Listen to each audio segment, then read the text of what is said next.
From the National Newsroom of the Canadian Press, I'm Karen Rebo.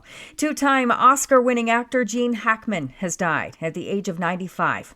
Hackman, his wife, and a dog were all found dead yesterday at their home in Santa Fe, New Mexico, after police were asked to do a wellness check. Authorities say foul play is not suspected, and an investigation into the cause of their deaths is ongoing.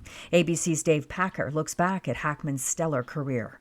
What's my name? Doyle. What? He went on to win the Oscar for Best Actor in 1971's The French Connection. I want to hear it! Come on! Yes, you've been there, right? Yeah. An incredible variety of roles followed. The Poseidon Adventure, Hoosiers, Unforgiven, and of course, the Superman films as Lex Luthor. That's kryptonite, Superman. Little souvenir from the old hometown. I've spared no expense to make you feel right at home. Hackman retired from acting after 2004's Welcome to Mooseport. Dave Packer, ABC News. Families of two murdered Indigenous women are now waiting to learn whether remains found in a Winnipeg area landfill yesterday belonged to their loved ones. A search of the Prairie Green landfill began in December after the police and a previous government refused to examine the site. Manitoba Premier Wab Kinew was with the families of Morgan Harris and Mercedes Myron at the site yesterday and said it is an emotional time. I just encourage Manitobans to reflect on the positive thing that it says about us, that we were willing to step up and do the right thing here. Harris and Myron were among 4 women killed by a convicted serial killer.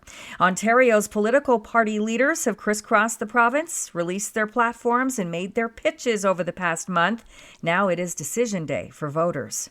It's been an unusual election, with candidates battling snowstorms and frigid temperatures while canvassing in the first winter campaign since 1981. Most Ontario elections also haven't included a party leader leaving the province during the campaign, but Progressive Conservative leader Doug Ford made 2 trips to Washington as Premier to push back against threatened American tariffs.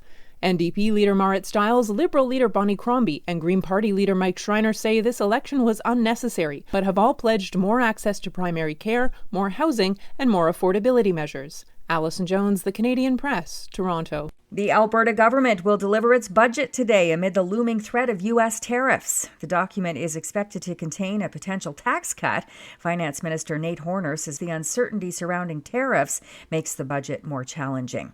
And influencer brothers Andrew and Tristan Tate have left Romania today for the U.S. after a travel ban was lifted that was previously imposed on them. The brothers are charged with human trafficking and forming a criminal gang to sexually exploit women. It's not clear under what conditions the Tates were allowed to leave Romania. They are keen supporters of President Donald Trump, and they boast millions of online followers. This is the Canadian Press.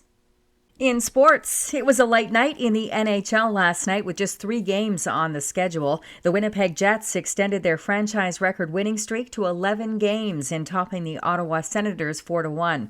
Connor Garland scored his second goal of the game at 4:28 of overtime to give the Vancouver Canucks a 3-2 win over the Los Angeles Kings. And Nathan McKinnon had 2 power play goals as Colorado beat the New Jersey Devils 5-1. NBA action saw the Toronto Raptors fall 111-91 to the Indiana Pacers. Canadian Shaedon Sharp threw down a vicious one-handed slam that was immediately hailed as one of the best dunks of the season, part of a career-best 36-point performance that carried the Portland Trailblazers to a win over the Washington Wizards. Detroit beat the Boston Celtics 117-97, and Canada's Denis Shapovalov defeated American Alex Michelson to advance to the quarterfinals of the Mexican Open tennis tournament. From the Canadian Press, I'm Karen Rebo.